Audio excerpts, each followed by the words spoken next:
हरे कृष्णा, जय श्री राधे। आप सभी श्रोताओं को पाप अंकुशा एकादशी व्रत की हार्दिक शुभकामनाएं। क्या आपने कभी सोचा है कि अगर लड्डू गोपाल जी स्वयं किसी के घर में पधार जाएं, तो उस घर का दुर्भाग्य कैसे सौभाग्य में बदल जाता है। जहां पहले उदासी और अभाव होते हैं, वहां उनके चरण पड़ते ही प्रेम, आनंद और समृद्धि का वास हो जाता है। और जिस घर में लड्डू गोपाल जी विराजित होते हैं, वे घर तो स्वयं वृंदावन धाम हो जाता है। कहा जाता है कि जिन्हें गोपाल जी अपने आंगन में विराजित करना चाहते हैं, वे स्वयं कोई ना कोई बहाना ढूंढ ही लेते हैं। कभी किसी साधु के हाथों, कभी किसी मित्र के माध्यम से, और कभी कभी अचानक संयोग बनाकर वे उस घर में प्रवेश कर ही जाते हैं। तो चलिए, आज पाप अंकुशा एकादशी की कथा से पहले आपको एक बहुत ही सुंदर और हृदय को छूने वाली कथा सुनाते हैं। कथा को पूरा सुनकर कमेंट बॉक्स में लड्डू गोपाल जी की जय जरूर लिखिएगा। एक बार एक सेठ जी थे। सेठ जी श्री कृष्ण के परम भक्त थे। एक बार उनके मन में इच्छा हुई कि वे भी अन्य लोगों की तरह अपने घर पर लड्डू गोपाल जी को विराजित करें। और जब भक्त के मन में ऐसे भाव आ जाते हैं, तो भगवान भी अपने भक्त के घर पर आने का कोई ना कोई बहाना या साधन ढूंढ ही लेते हैं। अब वे सेठ जी लड्डू गोपाल जी को अपने घर ले आए और लाकर सेठानी जी से कहने लगे कि इनकी आप खूब सेवा करना और इनको सुबह शाम नियम से भोग लगाना। सेठानी को उनकी सेवा करना बड़ा मुश्किल लगता था, क्योंकि अगर घर में लड्डू गोपाल आ जाएंगे तो नियम से उन्हें सुबह उठना होगा और उठाना होगा, स्नान कराना होगा, तरह तरह के भोग बनाकर लगाने होंगे, और कभी कभी वे नखरे भी दिखाएंगे तो उनके नखरे भी उठाने पड़ेंगे। और भोग भी दिन में जब जब उन्हें भूख लगेगी तब तब उन्हें भोग लगाना पड़ेगा। अब उनके घर में इतना कामकाज है, ऊपर से उनके खुद के बच्चे भी हैं। उनकी देखभाल करने से ही इतना समय नहीं मिलता, तो फिर भला बताओ मैं ठाकुर जी की सेवा कैसे करूंगी। लेकिन सेठ जी की इच्छा के आगे उन्हें कुछ झुकना पड़ा। अब जैसे तैसे समय निकालकर उन्होंने कुछ दिन तक तो लड्डू गोपाल जी की सेवा की। लेकिन जब उनके वश में नहीं हुआ, उन्हें समय नहीं मिल रहा था, तो उन्होंने एक दिन क्या किया कि लड्डू गोपाल जी को अपने बंगले के बगीचे में मिट्टी खोदकर दबा दिया और अपने पति को सेठानी ने कह दिया कि लड्डू गोपाल जी चोरी हो गए हैं। जब सेठ जी ने सुना तो उन्हें बड़ा दुख पहुंचा, लेकिन ठाकुर जी की इच्छा है, यही होना था, ऐसा मानकर वे मन महसूस कर रह गए। अब उनके घर में एक माली जो बगीचे की देखभाल करने के लिए अक्सर आया करता था, उसे बगीचे का वे भाग बड़ा ही सुंदर लगता, बड़ा आकर्षित करता। वे भाग जहाँ पर सेठानी ने लड्डू गोपाल जी को दबाया था, पता नहीं क्या आकर्षण था उस जगह में कि माली अक्सर कुछ देर के लिए उस जगह पर बैठा रहता, उसे निहारा करता।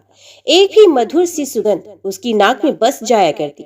कभी कभी तो उसे बांसुरी बजाने की आवाज तक उसके कानों में गूंजा करती। लेकिन चारों ओर देखने पर कुछ भी ऐसा नहीं लगता। अब एक दिन ना जाने उसके मन में क्या आया कि उसने उस जमीन को, उस हिस्से को खोदा, तो उसमें मिट्टी में दबे हुए लड्डू गोपाल जी मिल गए। और वे भागा सेठानी जी के पास और बड़ा प्रसन्न होकर सेठानी जी को बताने लगा कि सेठानी सेठानी देखो देखो तो जरा मुझे क्या मिला है। यही देखो, मुझे बगीचे में से लड्डू गोपाल जी मिले हैं जो चोरी हो गए थे। अब भला सेठानी उस मालिक को क्या बताती कि लड्डू गोपाल चोरी नहीं हुए थे, बल्कि खुद उन्होंने ही उन्हें मिट्टी में दबा दिया था। अब सेठानी ने उसी समय उस माली को तो नौकरी से निकाल दिया और कहा कि ये ले जाओ, अपने लड्डू गोपाल जी को साथ में लेकर जाओ। सेठानी ने आसपास के घरों में ये बात भी फैला दी कि ये माली तो चोर है, इसलिए कोई उसे काम पर ना रखे। अब जब लोगों ने ये बात सुनी, तो लोगों ने भी सेठानी की बात पर विश्वास कर लिया, तो सभी लोगों ने उसे अपने काम से निकाल दिया। सेठानी के मन में ये बात आ गई थी कि कहीं माली बगीचे में से ठाकुर जी के मिलने की बात उसके पति को ना बता दे, इसलिए उसने सारा षड्यंत्र रचा था और माली को चोर साबित कर दिया। अब माली बेचारा मायूस होकर अपने घर चला गया, अपनी पत्नी को लड्डू गोपाल जी सौंप दिए और सुबह सुबह कर रोने लगा। माली की पत्नी ने सोचा कि यह लड्डू गोपाल जी को घर पर ले आए हैं, इसलिए रो रहे हैं। तो पत्नी बोली कि आप रो क्यों रहे हैं, ये तो बड़ी अच्छी बात है कि आप लड्डू गोपाल को घर पर लेकर आए हैं। अब हम इनकी खूब सेवा करेंगे। बेचारी पत्नी को इस बारे में क्या पता कि उसका पति लड्डू गोपाल जी को अपनी इच्छा से नहीं लेकर आया, बल्कि उसे तो लड्डू गोपाल जी जबरदस्ती सौंपे गए थे। हम माली को लगा कि सारी बात सच सच बतानी पड़ेगी, नहीं तो उसकी पत्नी परेशान रहेगी। फिर माली ने सारी बात अपनी पत्नी को बताई कि कैसे लड्डू गोपाल के मिलते ही उसकी नौकरी चलेगी। अब भला इसमें अच्छी बात क्या है? तो पत्नी ने अपने पति को ढांढस बनाया और कहा कि परेशान मत हो, भगवान पर विश्वास रखो, इसमें भी उन्होंने जरूर कुछ ना कुछ अच्छा ही सोच रखा होगा। अब माली ने लड्डू गोपाल जी को साफ करके स्नान कराया, क्योंकि मिट्टी में दबे होने के कारण उन पर खूब धूल मिट्टी जम गई थी। फिर उन्हें घर के मंदिर में स्थापित करके बड़े प्रेम से भोग लगाया। जब पत्नी ने लड्डू गोपाल जी की मिट्टी साफ करी तो उस मिट्टी को इकट्ठा कर दिया। अब भोग आदि लगाने के बाद उसने अपने पति से पूछा कि इस मिट्टी का क्या करूं? तो माली कहने लगा कि बाहर आंगन में इतनी सारी मिट्टी पड़ी है, उसमें ही मिला दे, उसमें ही फेंक दे। पत्नी ने पति की बात मानकर मिट्टी बाहर पड़े ढेर पर फेंक दी। अब उस माली का 2 वक्त का गुजारा तक बड़ी मुश्किल से हो रहा था, क्योंकि एक तो उसकी नौकरी चली गई थी, दूसरा उसके चोर होने की झूठी खबर के कारण सभी ने उसे नौकरी से निकाल दिया था, और अब उसे कहीं और काम मिलना भी बड़ा मुश्किल हो रहा था। एक दिन की बात है कि एक व्यक्ति उसके घर के बाहर से गुजर रहा था, तो उसने माली के घर के बाहर पड़ी मिट्टी में बहुत सुंदर फूल खिले देखे। तो उसने माली को बाहर बुलाया और पूछा, क्या तुम इन फूलों के बारे में जानते हो? तो माली ने देखने के बाद बोला कि मैंने यहाँ पर ये फूल उगने से पहले तो कभी नहीं देखे थे, और ना ही मुझे इन फूलों के बारे में कोई जानकारी है। उस व्यक्ति ने बताया, ये तो बड़ी खास किस्म के फूल हैं, बाजार में ये फूल बहुत महंगे दाम में बिकती हैं। माली ने जब फूल के बारे में जानकारी इकट्ठा की तो उसने पाया कि उस व्यक्ति की बात तो एकदम सच है। वो फूल बहुत ही खास किस्म के थे, जो बहुत महंगे दाम पर बिकते थे। अब उसने उन फूलों की खेती बड़े पैमाने पर शुरू कर दी, और कुछ ही वर्षों में वे धनवान बन गया। उन दोनों पति पत्नी ने निश्चय किया कि ठाकुर जी की सेवा में विघ्न न आए, इसलिए हम अपनी संतान ही पैदा नहीं करेंगे, क्योंकि अगर हम अपने बच्चे पैदा करेंगे तो हो सकता है कि उनकी देखभाल में हम अपने लड्डू गोपाल जी को ही भूल जाए, बल्कि हम तो ठाकुर जी की सेवा भी अपने बच्चे की तरह किया करेंगे। अब एक दिन उस माली के घर पर एक भिखारन भिक्षा मांगने आई। माली ने उसे पहचान लिया। माली ने देखा तो कहा, सेठानी जी, आप भीख क्यों मांग रही हैं? माली तो भिखारन को पहचान गया था, लेकिन भिखारन उस माली को पहचान नहीं पाई थी। कहने लगी कि तुम कौन हो? मैंने तुम्हें नहीं पहचाना। तब माली बोला कि मैं वही माली हूँ जिसे एक दिन आपने चोरी का झूठा इल्जाम लगाकर नौकरी से निकाल दिया था, और आसपास में भी ये साबित कर दिया कि मैं झूठा और चोर हूँ। और मैं आज तक इस बात से बहुत परेशान हूँ कि आपने बताइए मेरे साथ ऐसा क्यों किया था। आपने मुझे बिना बताए मुझ पर चोरी का इल्जाम तो लगा दिया। लड्डू गोपाल जी भी आपने मुझे दे दिए थे, लेकिन मुझे इस बात को जानने की बड़ी उत्सुकता रही कि आखिरकार आपने ऐसा किया क्यों। तब सेठानी कहने लगी कि मेरे पति की मृत्यु हो गई है, और जिन बच्चों की देखभाल करने के लिए मैंने ठाकुर जी को मिट्टी में दबाया था, उन्होंने ही मुझे घर से निकाल दिया है, और अब मैं भीख मांग मांग कर अपना पेट भरती हूँ। और मैं तुम पर झूठा इल्जाम इसलिए लगाया था कि कहीं बगीचे में से लड्डू गोपाल निकलने की बात तो मेरे पति को ना बता दो। तब माली कहने लगा, कोई बात नहीं, आप परेशान मत हो, मैं आपकी सेवा करूंगा, क्योंकि कारण चाहे कुछ भी हो, लेकिन आप ही तो हो जिनके कारण मुझे लड्डू गोपाल जी मिले, और उनकी कृपा से मेरा पूरा जीवन बदल गया। तो ऐसे हैं लड्डू गोपाल जी, जिसके घर में जाते हैं उसके दिन फेर देते हैं। तो सभी प्रेम से बोलिए, लड्डू गोपाल जी की जय, श्री राधा रानी की जय। अब कल्पना कीजिए, हस्तिनापुर का विशाल महल दृश्य सामने है। राज्यसभा सजी हुई है, पर वातावरण एक गहन जिज्ञासा और गंभीरता से भरा हुआ है। उसी समय करुणा और से परिपूर्ण द्वारकाधीश श्री कृष्ण पधारते हैं। उनके तेज से पूरा महल आलोकित हो उठता है, मानो स्वयं सूर्य ने अपने प्रकाश को ही लज्जित कर दिया हो। धर्मराज युधिष्ठिर, जिनके हृदय में सदैव धर्म और पितृ ऋण की चिंता रहती है, श्रद्धा भाव से खड़े होकर प्रभु का स्वागत करते हैं। उनके मन में एक गंभीर प्रश्न उमड़ रहा है जिसे केवल वसुदेव नंदन श्री कृष्ण ही स्पष्ट कर सकते हैं। वे विनम्र स्वर में पूछते हैं कि हे मधुसूदन, कृपया करके ये बताइए कि अश्विन के शुक्ल पक्ष में किस नाम की एकादशी होती है।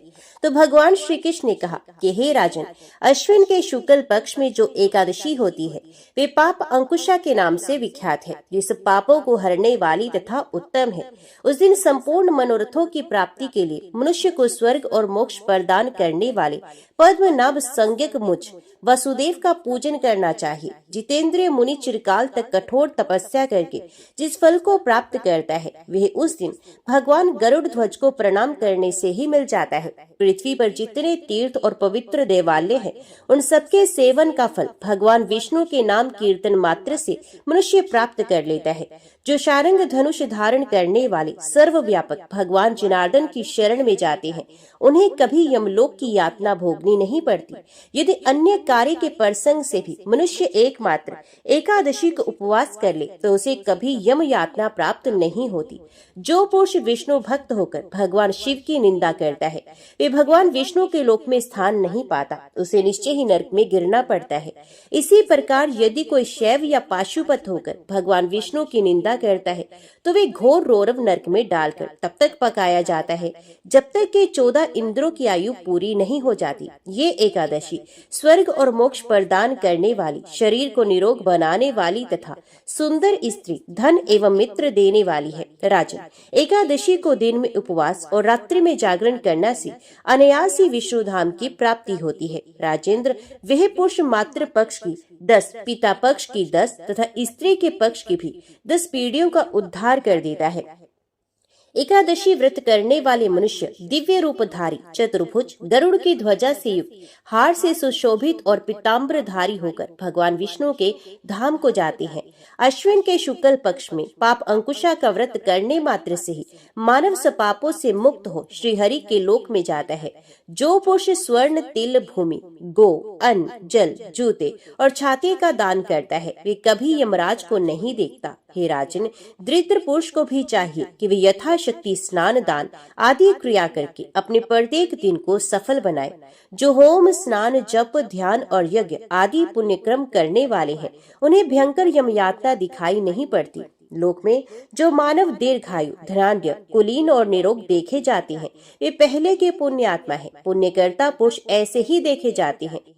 इस विषय में अधिक कहने से क्या लाभ। मनुष्य पाप से दुर्गति में पड़ते हैं और धर्म से स्वर्ग में जाते हैं। राजन, तुमने मुझसे जो कुछ पूछा था उसके अनुसार पाप अंकुशा का महात्म्य मैंने वर्णन कर दिया। ओम नमो भगवते वासुदेवाय नमः। पुराणों में वर्णित है कि अश्विन मास में जो महात्म्य है उसका श्रवण करने मात्र से ही जीव पापों से मुक्त होता है। इस मास की शुक्ल पक्ष की एकादशी को पाप अंकुशा एकादशी कहा जाता है। स्वयं नारद मुनि ने इस व्रत की महिमा राजा युधिष्ठिर को सुनाई थी। ये व्रत समस्त पापों का नाश कर देने वाला और मोक्ष प्रदान करने वाला है। नारद जी ने कहा, राजन, इस संसार में मनुष्य चाहे जितने भी पाप कर ले, यदि वे पाप अंकुशा एकादशी का व्रत करता है तो भगवान पद्मनाभ प्रसन्न होकर उसके समस्त पापों का शमन कर देते हैं।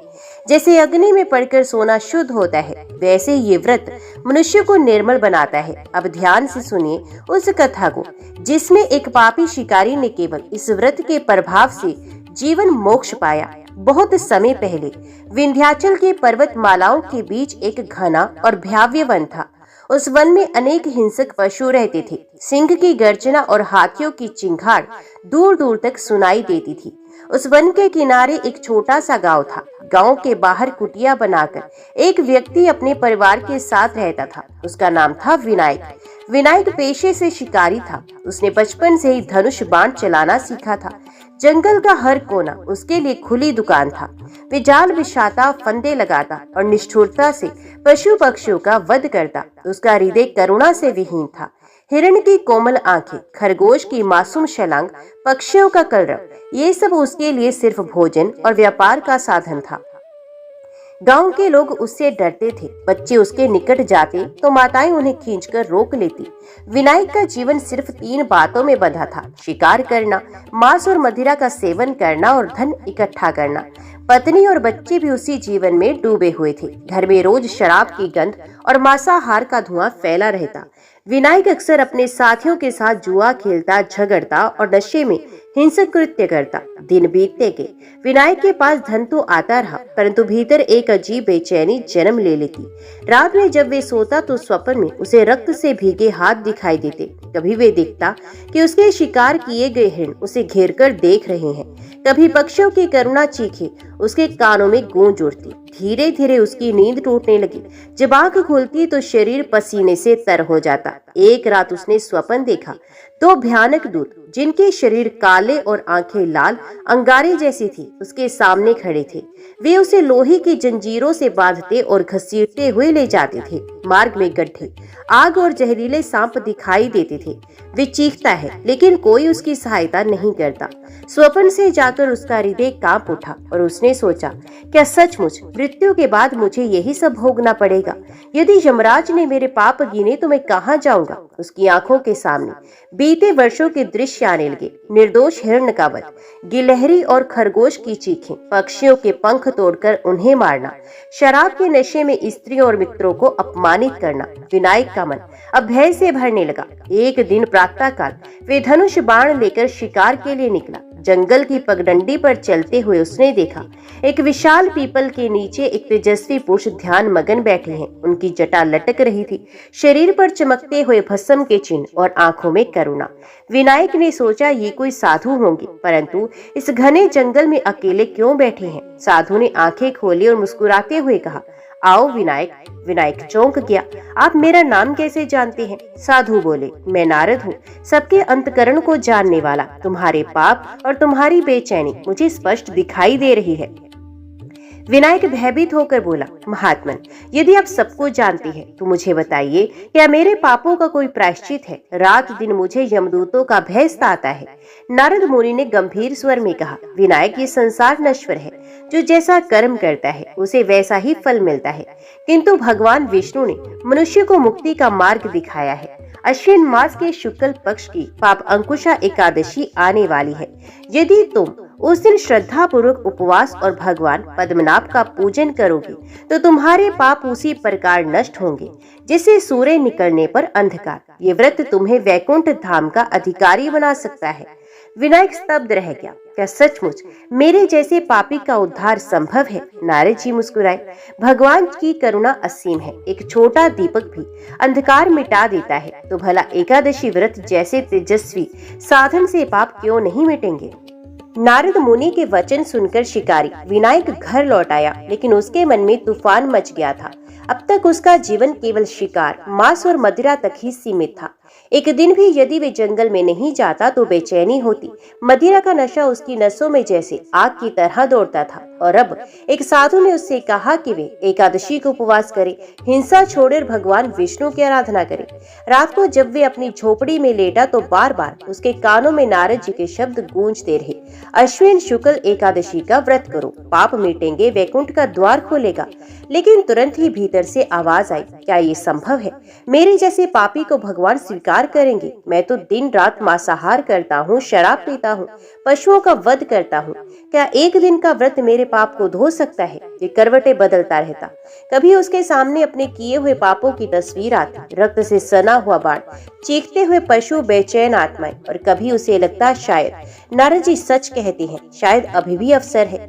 अगली सुबह उसकी पत्नी ने देखा कि विनायक चुपचाप बैठा है, जबकि सामान्य दिनों में वे शिकार पर निकल जाता था। तो पत्नी ने पूछा, क्या हुआ, आज शिकार नहीं करोगे?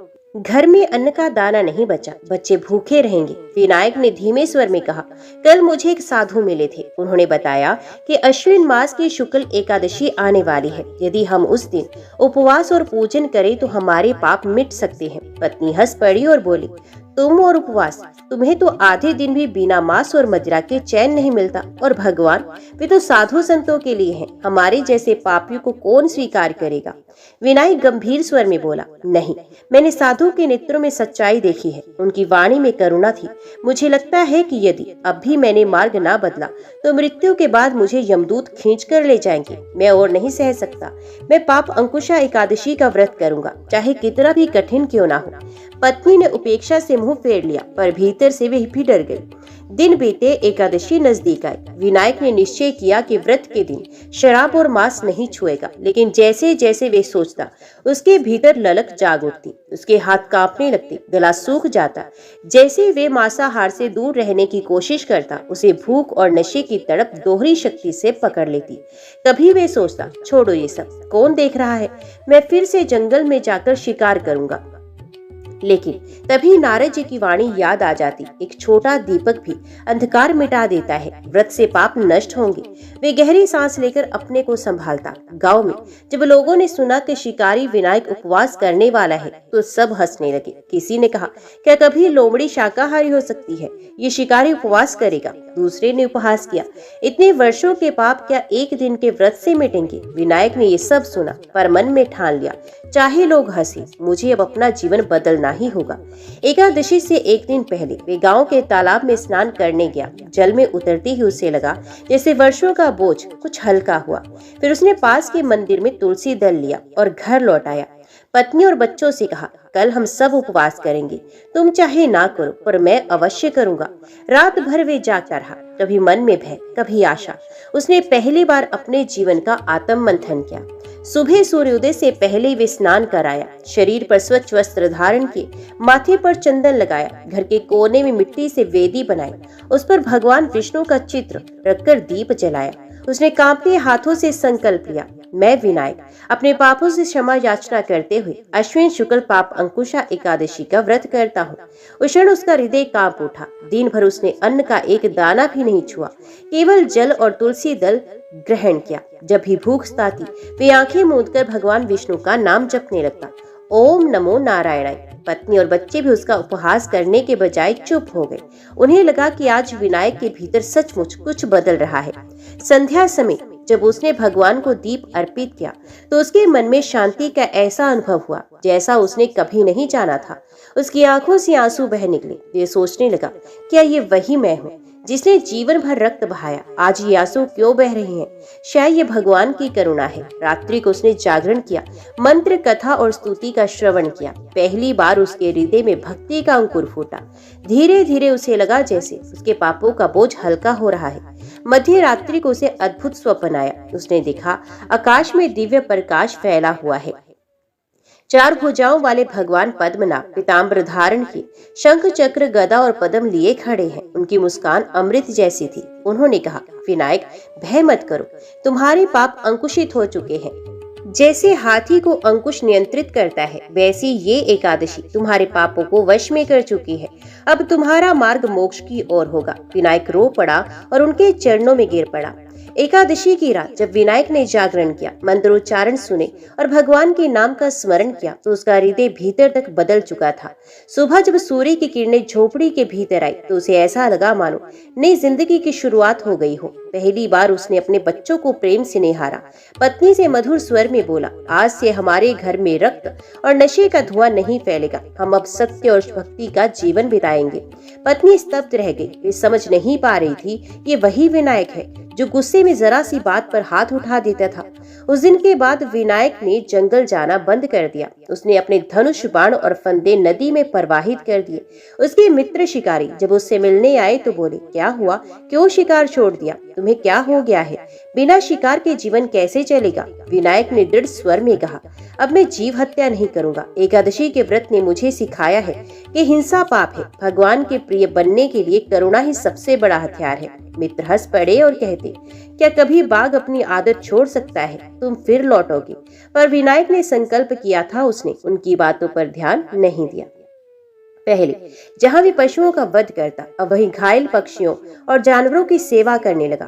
एक दिन उसने देखा कि एक हिरण का बच्चा कांटे में फंस गया है। यदि पुराना विनायक होता तो उसे बाण से मार गिराता, लेकिन अब उसने उसे धीरे से मुक्त किया और पानी पिलाया। उस क्षण उसकी आंखें भर आई और वे सोचने लगा, कितना बड़ा अंधकार था मेरा जीवन में, ये प्राणी भी तो भगवान की ही रचना है। धीरे धीरे गाँव वालों ने भी देखा कि विनायक का जीवन सचमुच बदल चुका है। जो व्यक्ति पहले शराबी पापी और हिंसक था, वही अब मंदिर जाता और भजन करता और दीन दुखियों की सहायता करता।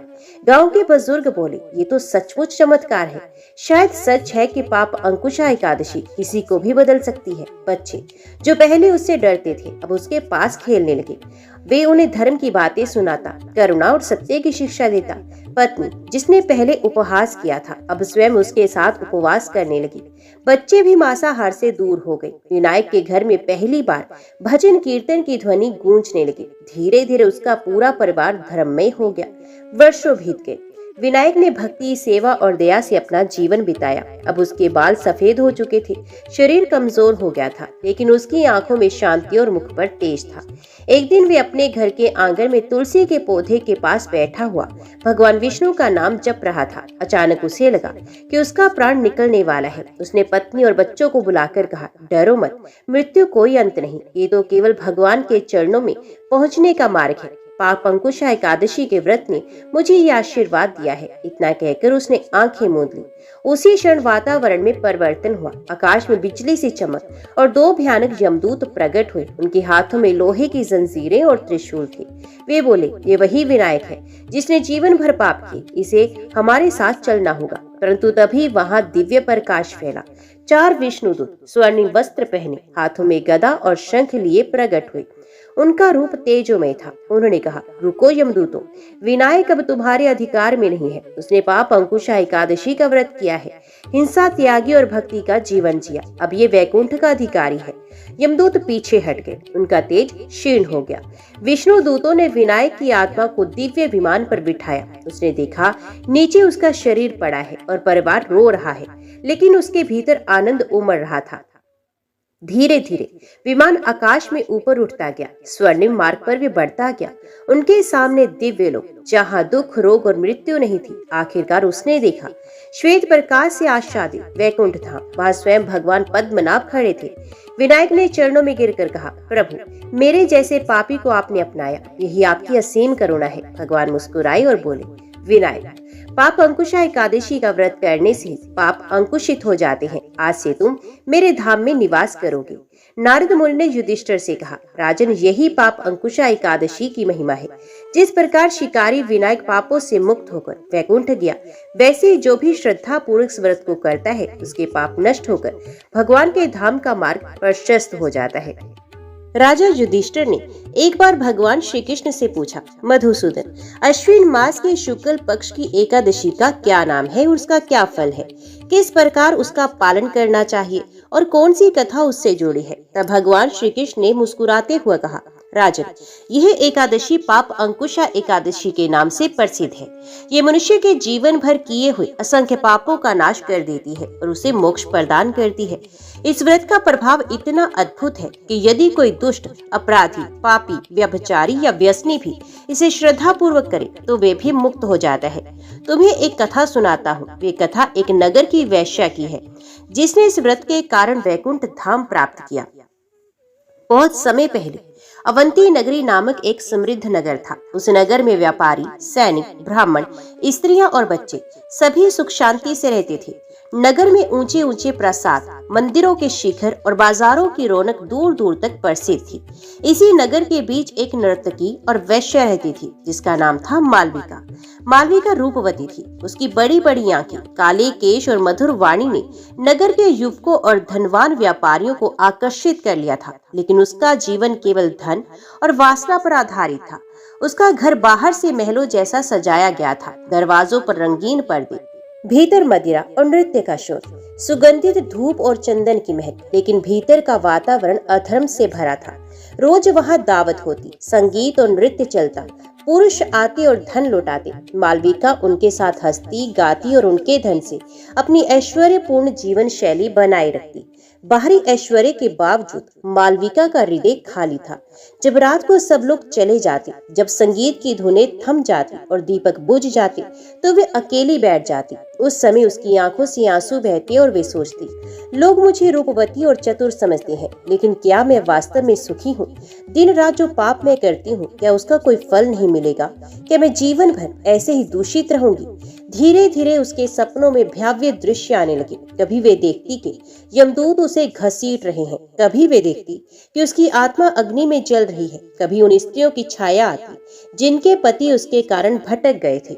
वे कांप उठती और चादर में मुंह छिपा लेती। नगरवासी उसे धनवान मानते थे, परंतु कोई भी उसे आदर की दृष्टि से नहीं देखता था। स्त्रियां उसे अपमानजनक दृष्टि से देखती। पुरुष उसके पास केवल वासना की पूर्ति के लिए आते। एक बार मंदिर में जब वे दर्शन करने गए तो कुछ लोग फुसफुसाने लगे, देखो पापिनी आई है, इसके लिए भगवान का मंदिर नहीं है। मालविका ने सुना और उसका हृदय टूट गया। एक दिन नगर में एक तेजस्वी साधु आए। वे नारद मुनि ही थे, जो भगवान के संदेश फैलाने पृथ्वी पर विचरते रहते थे। नारद जी ने नगर में धर्म और भक्ति की बातें की। बहुत से लोग उन्हें सुनने के लिए आए। मालविका भी भीड़ में खड़ी थी। जब नारद जी ने कहा, कोई भी मनुष्य कितना भी पापी क्यों ना हो, यदि वे भगवान विष्णु की शरण में आ जाए और पाप अंकुशा एकादशी का व्रत करे तो उसके सारे पाप मिट जाते हैं। तो मालविका के हृदय में बिजली सी कौंध गई। सभा समाप्त होने के बाद वे कांपते हुए उनके पास गई और रो पड़ी, मुनिवर, मैं पापिनी हूँ। मेरा जीवन व्यभिचार और अधर्म में बीता है। क्या मेरे जैसे पापियों का उद्धार संभव है? नारद जी ने उसके आंसू पोंछते हुए कहा, बेटी, भगवान की करुणा अनंत है। एक छोटा दीपक भी अंधकार को मिटा देता है। तुम यदि अश्विन मास की शुक्ल पक्ष की पाप अंकुशा एकादशी का व्रत करोगी, सच्चे मन से भगवान पद्मनाभ का स्मरण करोगी, तो तुम्हारे पाप उसी क्षण अंकुशित हो जाएंगे। मालविका अवाक रह गई। क्या सचमुच ऐसा संभव है? नारद जी ने दृढ़ स्वर में कहा, हाँ, यदि श्रद्धा और निश्चय हो तो भगवान स्वयं तुम्हें अपने धाम में ले जाएंगे। साधु से मिलने के बाद मालविका का जीवन बदलने लगा, परंतु उसके भीतर भयंकर संघर्ष था। उसका मन कहता, तुम वैश्या हो, तुम्हारा उद्धार कैसे होगा? तुम्हें लोग उपहास करेंगे, तुम भूख प्यास सहन नहीं कर पाओगी। लेकिन दूसरी आवाज कहती, ये तुम्हारा अंतिम अवसर है। यदि अब नहीं बदली तो जीवन भर पाप में डूबकर नरक में गिरोगी। रात भर वे सो नहीं सकी। उसने तय किया, चाहे लोग हंसे, चाहे मुझे भूख प्यास से कष्ट हो, मैं ये व्रत अवश्य करूंगी। नारद मुनि से मिलने के बाद मालविका के हृदय में अजीब सी हलचल रहने लगी। पहली बार उसके भीतर पाप से विरक्ति और भगवान के प्रति आकर्षण पैदा हुआ, परंतु उसका जीवन इतना गहरे पाप में डूबा हुआ था कि बाहर निकलना कठिन प्रतीत होता था। उसका मन हर पल कहता, क्या तू नशा छोड़ पाएगी? क्या तू धन और ऐश्वर्य का त्याग कर पाएगी? फिर भी उसके भीतर से एक आवाज गूंजती, यदि तू नहीं बदली तो तेरा भविष्य नरक की अग्नि है। ये अवसर भगवान ने स्वयं भेजा है। मालविका ने निश्चय किया कि वे अश्विन शुक्ल पाप अंकुशा एकादशी का व्रत करेगी। जब नगर के लोगों को पता चला कि मालविका व्रत करने वाली है तो वे हंसने लगे। किसी ने कहा, पापिनी भी अब धर्म की बातें करेगी। दूसरा बोला, जितना धन इसने पाप से कमाया है उसका प्रायश्चित एक व्रत से कैसे होगा? तीसरा हंसकर कहता, वैश्याएं तो हर समय प्रलोभन में रहती हैं, ये उपवास कैसे कर पाएगी? ये सब सुनकर मालविका का मन कांप उठा, लेकिन फिर उसे नारद जी का चेहरा याद आया और उनका वचन, भगवान की करुणा अनंत है। उसने दांत भींच लिए और सोचा, लोग चाहे हंसे, मुझे अपनी आत्मा का उद्धार करना है। व्रत से एक दिन पहले मालविका ने अपनी सारी मदिरा की सुराहियां तोड़ दी। घर में रखे मदिरा पात्र चट कर बिखर गए। जब ये हुआ तो उसका शरीर कांप रहा था, जैसे कोई नशेड़ी अपने जीवन का सहारा छोड़ रहा हो। उसके कुछ नियमित ग्राहक आए और बोले, मालविका, आज इतनी चुप क्यों हो? चलो नृत्य और गीत करो। उसने दृढ़ता से कहा, आज से मेरे घर में अधर्म नहीं होगा, मैं अब केवल भगवान का नाम लूंगी। लोग हंसते हुए चले गए, लेकिन उसका हृदय भीतर से हल्का हो गया। रात को जब वे सोने गई तो उसे पहले जैसी बेचैनी नहीं हुई। उसके स्वप्न में एक दीपक जल रहा था और चारों ओर अंधकार हट रहा था। वे समझ गई, ये भगवान की प्रेरणा है। सुबह जब सूरज निकला तो नगर के मंदिरों में घंटियां बजने लगी। लोग स्नान करके पूजन की तैयारी करने लगे। मालविका भी प्रातः काल उठी। वे पास के तालाब पर गई, स्नान किया, शरीर पर स्वच्छ वस्त्र धारण किए और माथे पर चंदन का तिलक लगाया। वे अपने घर लौटी और एक कोने में तुलसी का पौधा रखकर भगवान विष्णु की वेदी बनाई, दीप जलाया, धूप अर्पित की, हाथ जोड़कर बोली, हे पद्मनाभ प्रभु, मैं अपराधिनी हूँ, पापिनी हूँ, किंतु आज मैं आपके चरणों में शरण में आई हूँ। मुझे क्षमा करे और इस व्रत के माध्यम से मुझे पवित्र करे। दिन भर मालविका ने अन्न का एक दाना भी ग्रहण नहीं किया, सिर्फ जल और तुलसी दल से अपने को तृप्त करती रही। शाम होते होते उसका शरीर कांपने लगा, भूख प्यास असहनीय हो गई। उसका मन कहता, जाकर रसोई से कुछ खा ले, कौन देख रहा है। परंतु फिर उसे नारद जी के शब्द याद आते, व्रत श्रद्धा से पूरा होगा तो भगवान स्वयं रक्षक बनेंगे। उसने आंखें मूंद ली और बार बार नाम जपने लगी, ओम नमो नारायण, ओम नमो भगवते वासुदेवाय। धीरे धीरे उसे लगा कि भीतर शक्ति भर रही है। रात में उसने दीप जलाए और जागरण किया। पहले जहां उसके घर में गीत और नृत्य होता था, वहां अब भजन की ध्वनि गूंज रही थी। उसके पड़ोसी आश्चर्य से देख रहे थे, ये वही मालविका है जिसके घर से हर रात शोर और व्यभिचार की गंध आती थी। आज यहाँ से केवल भगवान का नाम आ रहा है। मालविका रोते रोते भजन गा रही थी। उसकी आंखों से आंसू की धारा बह रही थी। मध्यरात्रि के समय उसे एक अद्भुत दृश्य दिखा। उसने देखा कि उसके घर में दिव्य प्रकाश फैल गया है। उस प्रकाश के बीच 4 भुजाओं वाले भगवान पद्मनाभ खड़े हैं, हाथ में शंख चक्र गदा और पद्म लिए हुए। उन्होंने मुस्कुराकर कहा, मालविका, आज से तू पापों से मुक्त है। जैसे हाथी को अंकुश वश में कर लेता है, वैसे ही पाप अंकुशा एकादशी ने तेरे पापों को वश में कर लिया है। अब तू मेरे धाम की अधिकारी है। मालविका चरणों में गिर गई और फूट फूट कर रोने लगी। पाप अंकुशा एकादशी की रात जागरण और भगवान के दिव्य दर्शन के बाद जब सुबह का सूरज उगा तो मालविका का मन अजीब सी शांति और प्रसन्नता से भरा हुआ था।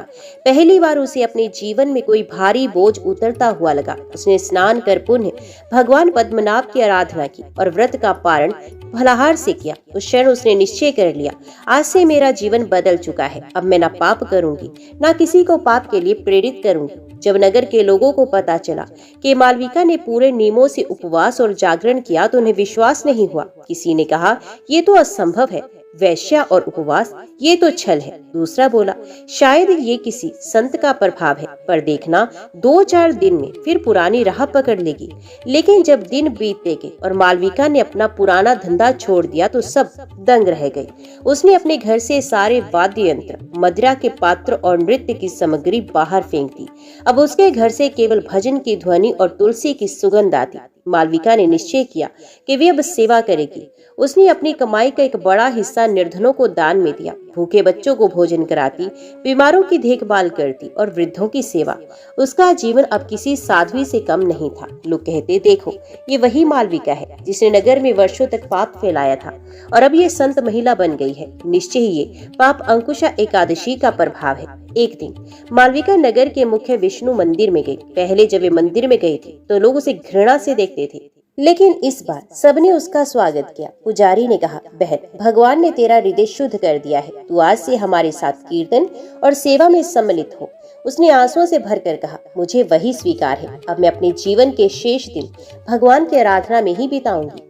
मालविका का मन अब स्थिर और निर्मल हो गया। पहले वे हर समय चिंतित रहती थी, पर अब हर पल उसे भजन में आनंद आने लगा। वे कहती, मैंने रूप और धन के पीछे जीवन बर्बाद किया, सच्चा सुख तो केवल भगवान के चरणों में है, उनका नाम ही अमृत है। धीरे धीरे उसके चेहरे पर ऐसी आभा आने लगी कि लोग उसे देखते तो प्रभावित हो जाते। उसकी आंखें अब वासना से नहीं बल्कि करुणा और भक्ति से भरी रहती। नगरवासी अब उसे सम्मान की दृष्टि से देखने लगे। स्त्रियां जो पहले उसे घृणा करती थी अब उसके पास आकर पूछती, बहन, हमें भी भक्ति का मार्ग बताओ। युवक जो कभी उसकी ओर वासना से देखते थे अब उसकी चरणों में बैठकर भजन सुनते। धीरे धीरे उसकी कीर्ति पूरे नगर में फैल गई। लोग कहते, यदि मालविका जैसी पापनी भी भगवान के नाम से पवित्र हो सकती है तो हम सबका भी उद्धार निश्चित है। मालविका अब रोज सूर्योदय से पहले उठती, तुलसी को जल देती, भगवान का नाम जपती और मंदिर में सेवा करती। वे उपवास और दान पुण्य में भी अग्रसर रहने लगी। हर एकादशी को वे विशेष रूप से उपवास करती और दूसरों को भी प्रेरित करती। उसके जीवन का ध्येय बन गया, जितना पाप मैंने पहले किया उतना ही अब मैं पुण्य करूंगी, जितना अधर्म फैलाया अब उतना ही धर्म फैलाऊंगी। एक रात स्वप्न में नारद मुनि प्रकट हुए और उन्होंने कहा, बेटी, तूने भगवान की शरण ली और अपना जीवन बदल दिया। अब तेरे सारे पाप नष्ट हो चुके हैं। तू जब भी इस संसार से जाएगी विष्णु दूत तुझे वैकुंठ ले जाएंगे। मालविका उनके चरणों में गिर पड़ी और बोली, मुनिवर, ये सब आपकी कृपा है और पाप अंकुशा एकादशी के प्रभाव से हुआ है। समय अपनी चाल चलता रहा। वे मालविका, जो कभी नगर की सबसे चंचल और रूपवती वेश्या थी, अब उम्र के बोझ से झुकने लगी। चेहरे पर झुर्रियां, केशों में शिथिलता और शरीर में दुर्बलता आ गई, परंतु उसके भीतर की आभा और शांति दिन प्रतिदिन बढ़ती ही गई। जहां पहले लोग उसे वासना की दृष्टि से देखते थे, अब वे उसे माता कहकर संबोधित करने लगे। मालविका का दिनचर्या अब साध्वी जैसी थी। प्रातः काल स्नान, तुलसी और विष्णु पूजा, मंदिर में सेवा, निर्धनों को अन्न वस्त्र देना और रात्रि में नाम स्मरण। उसके घर से अब केवल शंख ध्वनि, भजन और दीप की ज्योति निकलती। कभी वे सोचती, मेरा जीवन कितना बदल गया है। कभी मैं पाप और अधर्म की मूर्ति थी, आज वही लोग मुझे सम्मान देते हैं। ये सब पाप अंकुशा एकादशी का ही प्रभाव है।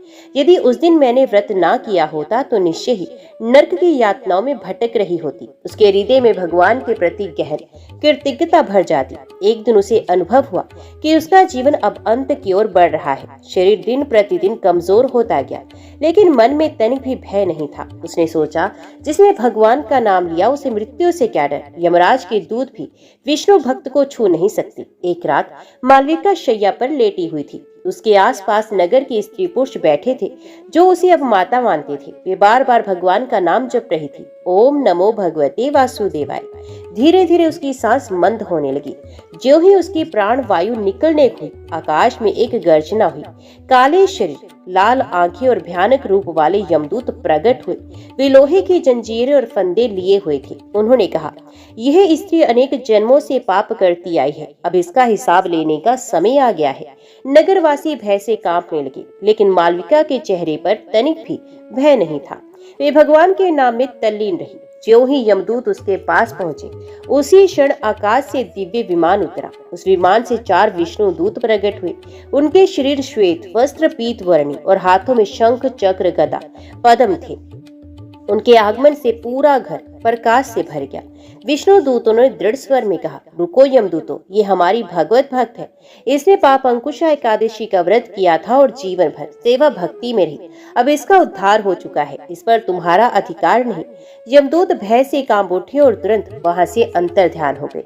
विष्णु दूतों ने मालविका से कहा, माता, अब तुम हमारे साथ वैकुंठ चलो। भगवान पद्मनाभ तुम्हारी प्रतीक्षा कर रहे हैं। मालविका ने आंखें खोली और मुस्कुराई। उसकी आंखों से आंसू बहे, पर वे आंसू दुख के नहीं, आनंद के थे। उसने धीरे से कहा, हे प्रभु, आपकी कृपा से पापनी भी पवित्र हो सकती है। अब मैं आपके धाम में आने के लिए तैयार हूँ। इतना कहकर उसने भगवान का नाम लिया और उसके प्राण वायु शांत हो गई। विष्णु दूतों ने उसे दिव्य शरीर प्रदान किया, चमकते वस्त्र पहनाए और विमान पर बिठाया। नगरवासी आश्चर्य से देखते रहे कि कैसे उनकी प्रिय माता स्वर्गिक विमान पर बैठकर आकाश की ओर जा रही है। धीरे धीरे विमान आकाश में विलीन हो गया और लोग घंटों तक उस दिव्य प्रकाश को निहारते रहे। इस प्रकार वैश्या मालविका, जिसने जीवन का अधिकांश समय पाप और व्यभिचार में बिताया था, पाप अंकुशा एकादशी के व्रत के कारण उद्धार प्राप्त कर वैकुंठ चली गई। नारद मुनि ने युधिष्ठिर से कहा कि हे राजन, यही है पाप अंकुशा एकादशी का प्रभाव। यदि वैश्या जैसी पापनी भी भगवान के धाम पहुंच सकती है, तो कोई भी मनुष्य इस व्रत से मोक्ष प्राप्त कर सकता है। अतः हर कोई श्रद्धा से इस एकादशी का पालन करे। ओम नमो भगवते वासुदेवाय नमः। उम्मीद करती हूँ आज की वीडियो आपको पसंद आई होगी। तो यहीं पर हम कथा की समाप्ति करते हैं। तो मिलते हैं अगली कथा के साथ। तब तक के लिए जय श्री कृष्णा।